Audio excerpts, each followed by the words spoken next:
Assalamualaikum warahmatullahi wabarakatuh. Apa kabar semuanya?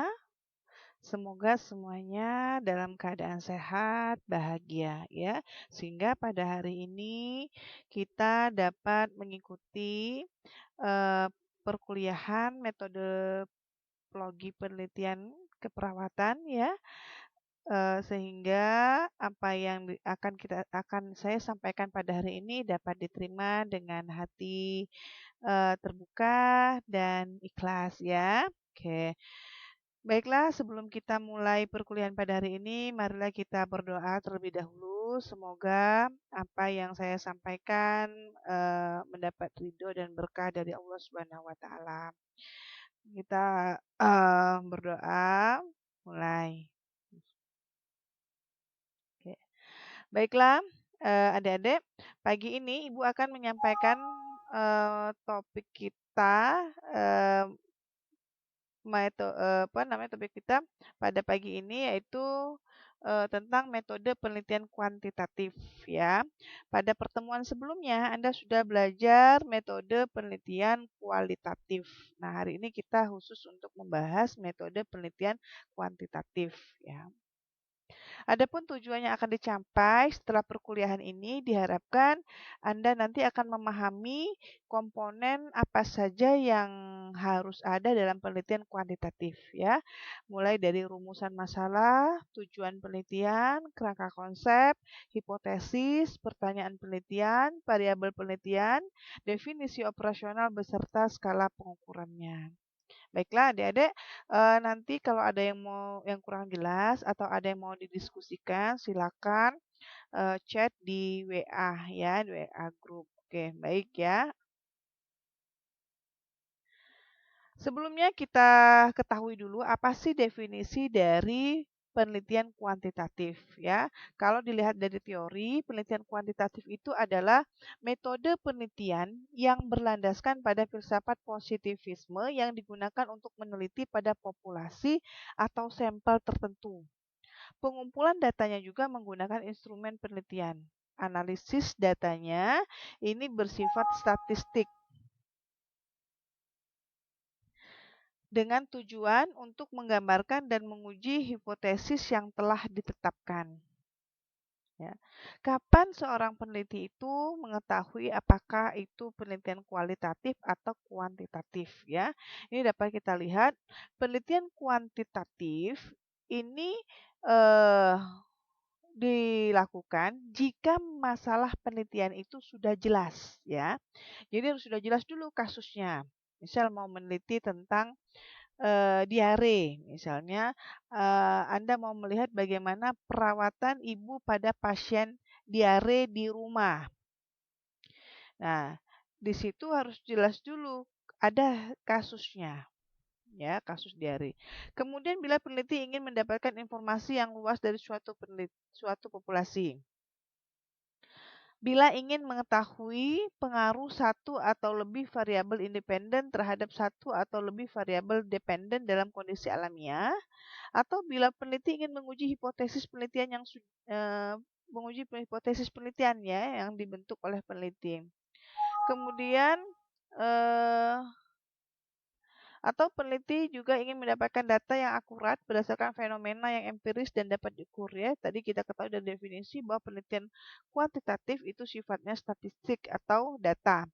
Bila ingin menguji terhadap adanya keraguan tentang validitas pengetahuan, teori, tindakan maupun produk tertentu. Nah, ini kita menggunakan penelitian kuantitatif ya untuk menguji, untuk melihat perbedaan, pengaruh, ya, itu menggunakan penelitian kuantitatif ya.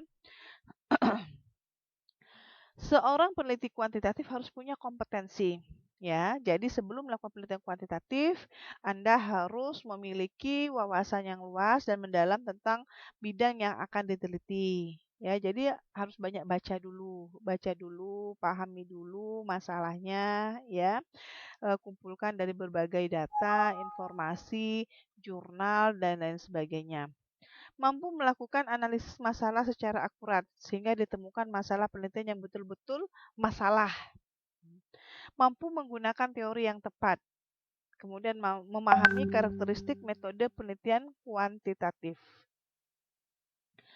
Mampu membuat desain penelitian kuantitatif, baik metode survei maupun metode eksperimen. Jadi bukan hanya mampu membuat pendahuluan ya, tapi harus memahami kalau masalahnya seperti ini, nanti rumusan masalah seperti ini, tujuannya penelitian seperti ini, desainnya apa, bagaimana cara menggunakannya, ya, sampai ke metode sampling, teknik samplingnya, menyusun instrumen, kemudian mampu bagaimana mengumpulkan datanya, menyajikan data, serta menganalisa, dan mampu menginterpretasi terhadap data yang dihasilkan.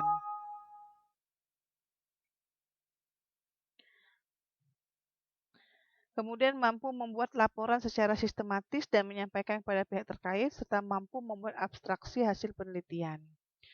Baiklah, adik-adik semua, ini akan kita mulai komponen apa saja yang harus ada dalam penelitian kuantitatif ya. Yang pertama adalah rumusan masalah. Jadi peneliti itu awalnya adalah dari masalah ya. Masalah didapatkan dari mana? Jadi kita lihat dulu definisinya. Masalah adalah kesenjangan antara yang diharapkan dengan yang terjadi. Ya. Masalah itu banyak di sekitar kita. Bisa kita temukan dari sekitar kita maupun studi literatur ya. Rumusan masalah, nanti masalah itu akan dibuat dalam suatu rumusan masalah. Apa itu rumusan masalah? Rumusan masalah adalah pertanyaan penelitian yang akan dicarikan jawabannya melalui pengumpulan data. Ya, jadi dalam bentuk pertanyaan. Ini yang Anda ingat ya, rumusan masalah itu nanti dalam bentuk pertanyaan.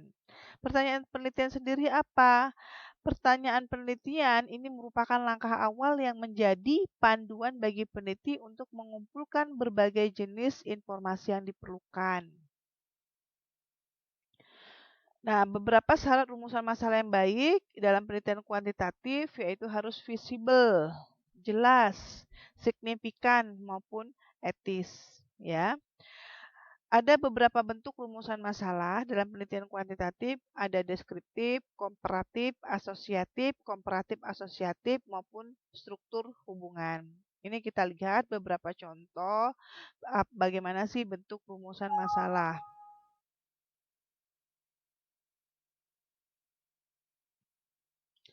Contoh rumusan masalah deskriptif ya. Nanti dari tema atau judulnya Anda misalnya judulnya pengetahuan ibu tentang ASI eksklusif. Ya.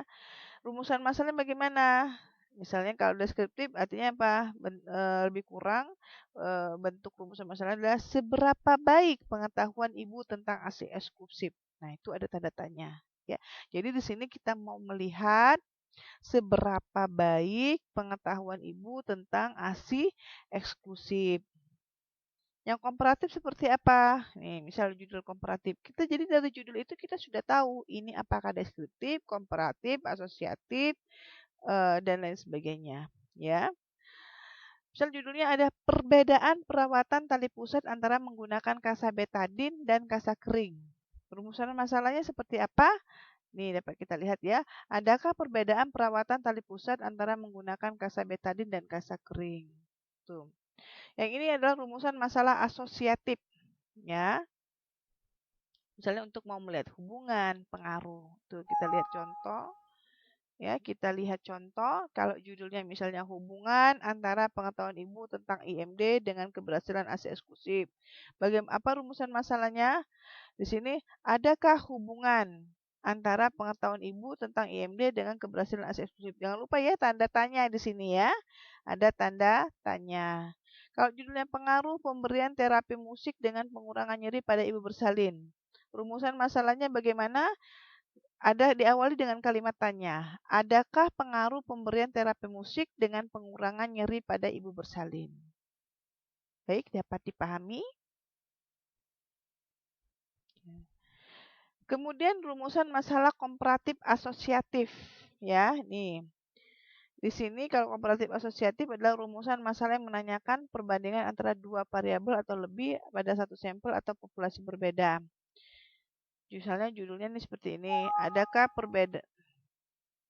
Adakah perbedaan korelasi kualitas pelayanan dengan nilai penjualan antara rumah sakit A dan rumah sakit B? Rumusan masalahnya bagaimana? Tambahkan kalimat tanya di situ. Adakah perbedaan korelasi kualitas pelayanan dengan nilai penjualan antara rumah sakit A dan rumah sakit B? Ya, untuk kompetensi D3 itu cukup di deskriptif dan asosiatif saja. Ya, ini nanti kalau sudah melanjutkan ke pendidikan yang lebih lanjut, silakan ya.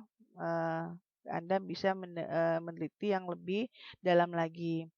Kemudian ada rumusan masalah struktural. Nah, ini contohnya bisa Anda lihat ya. Banyak variabelnya, ada X1, X2, X3 terhadap variabel Y. Nah, dengan judul 1, ini kalau yang rumusan masalah struktural, ini bisa timbul beberapa rumusan masalah yang harus dicari jawabannya. Oke, baik itu untuk rumusan masalah. Kemudian dari rumusan masalah yang sudah kita tentukan,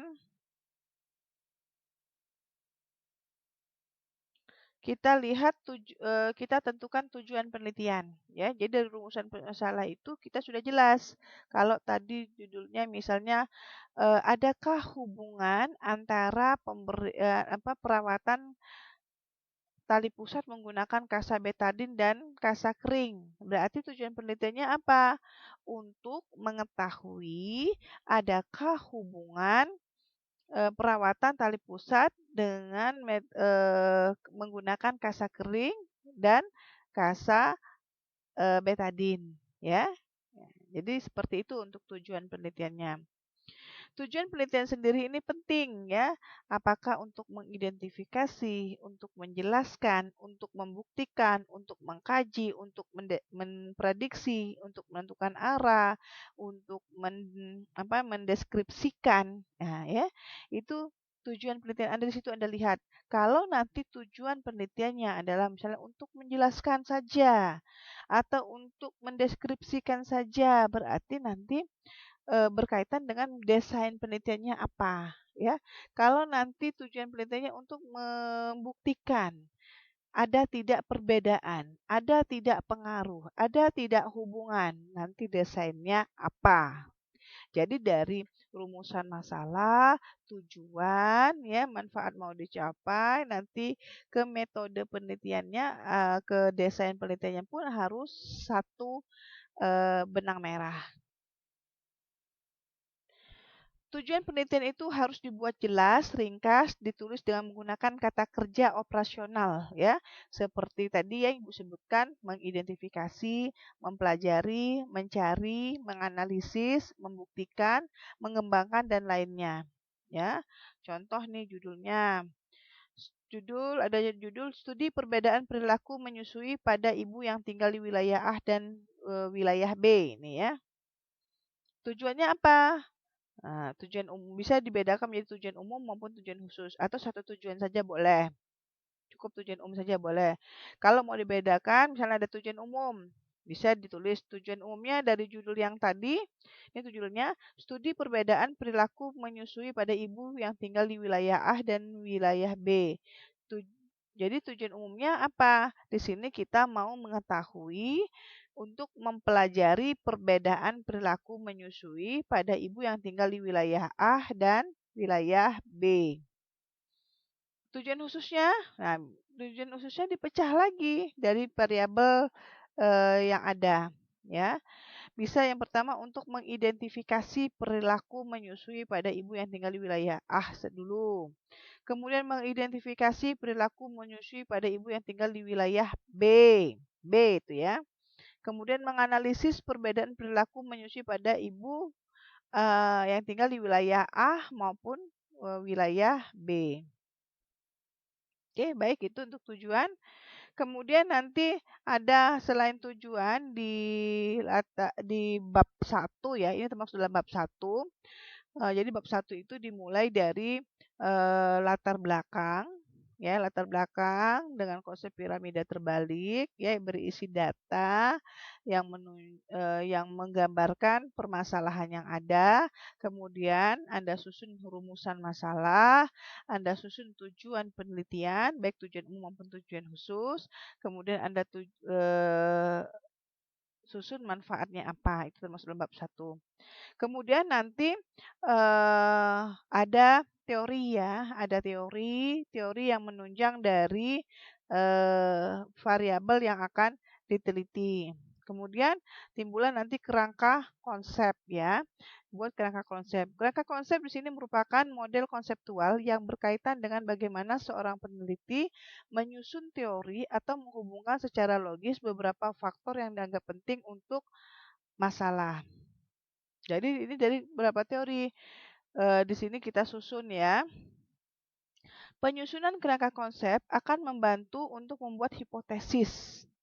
Jadi secara teori misalnya tadi mengetahui faktor-faktor apa saja yang mempengaruhi keberhasilan ASI eksklusif.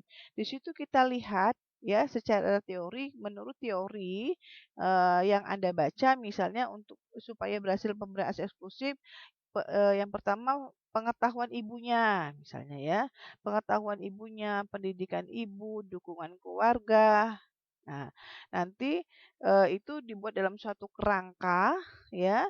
Di situ yang sehingga akhirnya faktor-faktor tadi akan mempengaruhi keberhasilan ASI eksklusif. Nanti Ibu gambarkan ya. Nah, dari kerangka konsep kerangka konsep dan tujuan penelitian ini nanti akan kita eh, tentukan hipotesis ya, hipotesis. Hipotesis ini adalah jawaban sementara terhadap rumusan masalah penelitian ya. Jadi peneliti sudah memiliki jawaban sementara. Jawaban ini bisa benar, bisa juga nanti maksudnya bisa terbukti atau tidak terbukti dari hasil analisa data yang Anda dapatkan ya. Berdasarkan teorinya, hipotesis itu dibagi menjadi dua, yaitu hipotesis kerja dan hipotesis nol.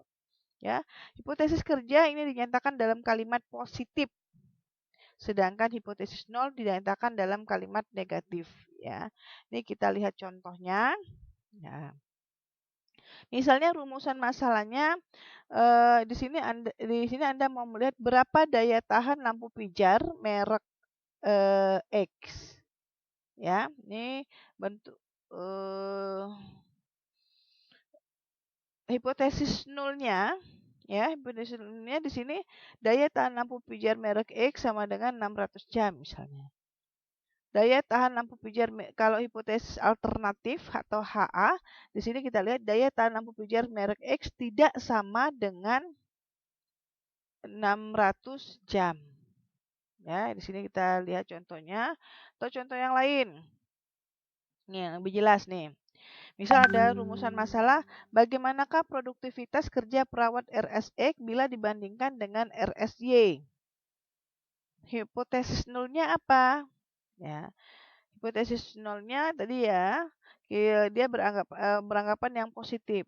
Di sini hipotesis nolnya yang ditentukan oleh penelitian tidak terdapat perbedaan. Produktivitas kerja perawat RSX bila dibandingkan dengan perawat RSY.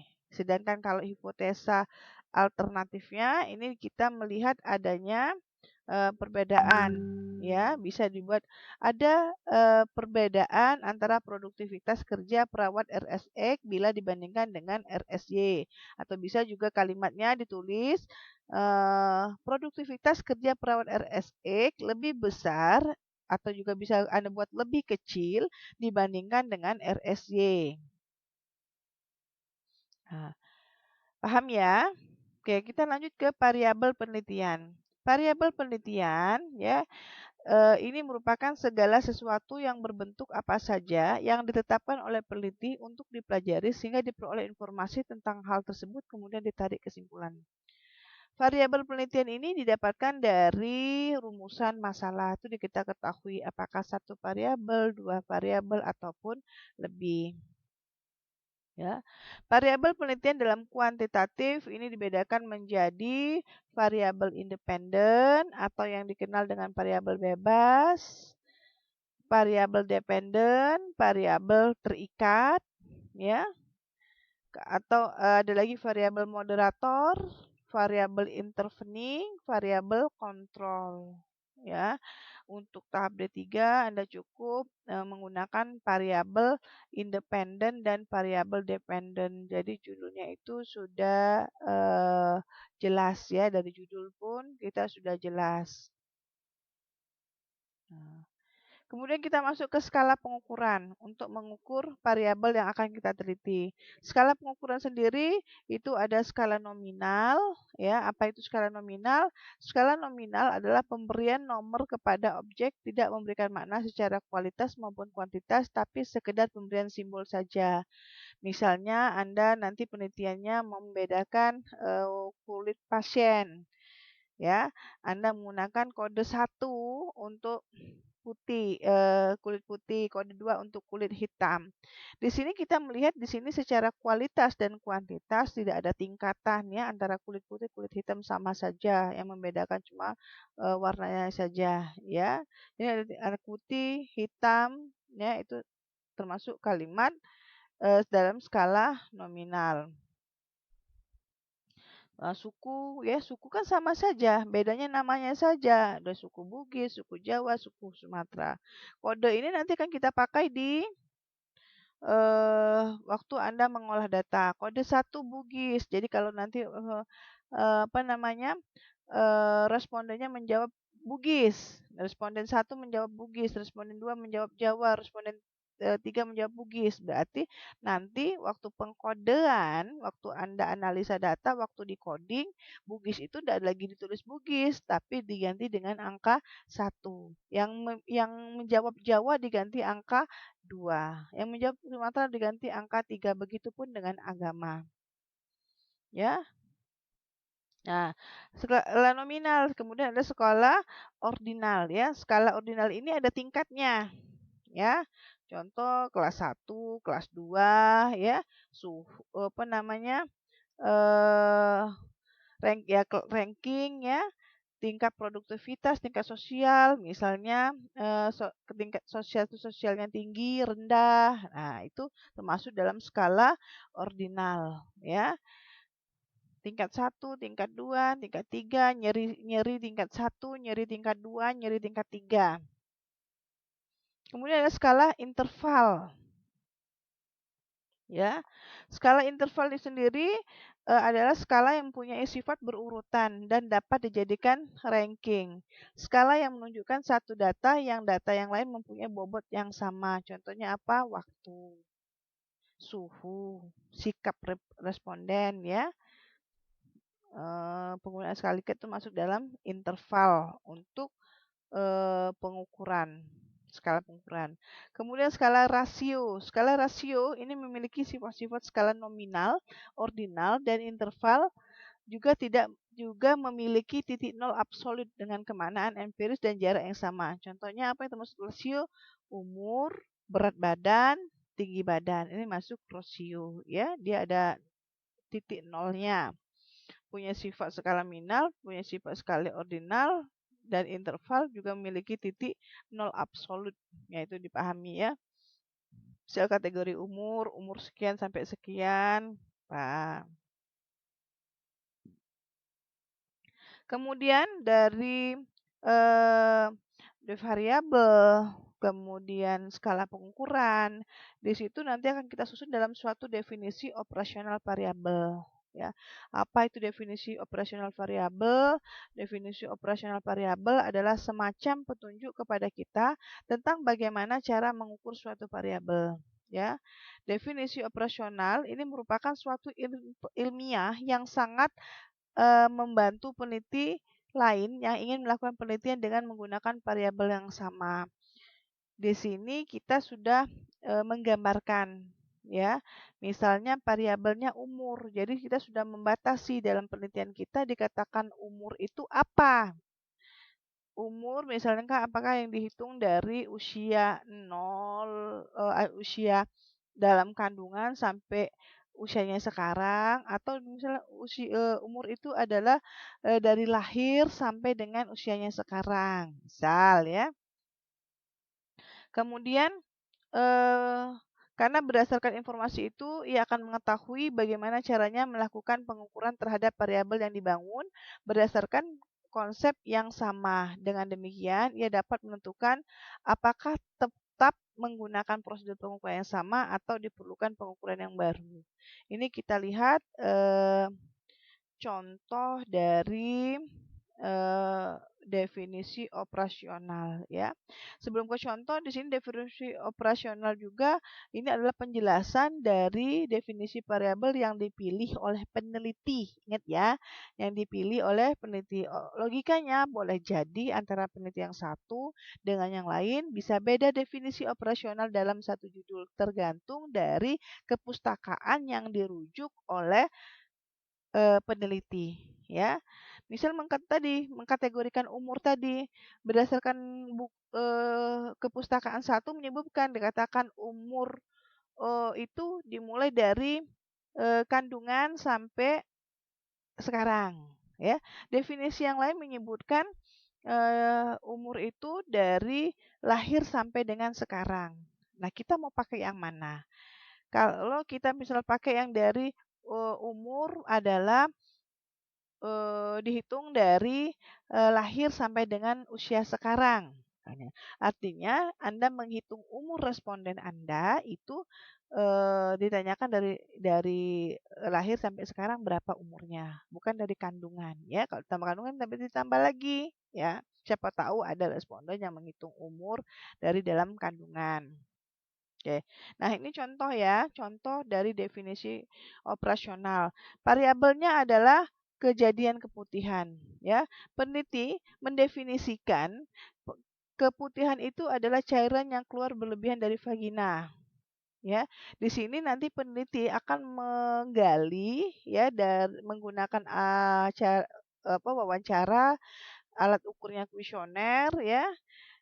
Di sini akan menggali tentang ini, cairan yang keluar. Nanti mungkin dalam kuesionernya, peneliti akan menanyakan, adakah cairan yang keluar dalam vagina, bagaimana warnanya, berbau atau tidak, gatal atau tidak, itu tercantum dalam kuesioner. Udah dapat ya? Nah, nanti kuesioner itu baru diukur ya. Dikatakan ya jika remaja menjawab mengalami keputihan. Tidak jika remaja tidak mengalami keputihan. Ya untuk ya dengan tidak ini kan tidak ada tingkatan ya, berarti skalanya adalah nominal. Baiklah, adik-adik semua, untuk memperjelas apa yang kita bahas pada hari ini ada penugasan ya. Jadi Anda tentukan satu tema penelitian kuantitatif ya, boleh rencana Anda, rencana proposal Anda boleh, atau kalau belum boleh ya bisa lihat di jurnal atau penelitian orang. Di sana Anda lihat ya judulnya apa, latar belakangnya apa, lebih kurang 4 paragraf saja cukup ya. Bagaimana menyusun latar belakang, kemudian rumusan masalah dari judul itu apa, kemudian tujuan penelitiannya apa, manfaat penelitiannya, kemudian variabel penelitian dan definisi operasionalnya Anda coba tuliskan dari satu tema ya. Jadi di situ nanti akan kita lihat misalnya judulnya A, latar belakangnya bagaimana, rumusan masalahnya bagaimana, tujuan penelitiannya bagaimana, manfaat, variabel, definisi operasional. Oke, baiklah adik-adik, demikianlah kuliah kita pada hari ini. Saya harapkan apa yang sudah saya sampaikan bisa dipahami ya. Nanti untuk tugasnya akan kita bahas pada pertemuan selanjutnya. Saya akhiri pertemuan pada hari ini. Wassalamualaikum warahmatullahi wabarakatuh. Terima kasih.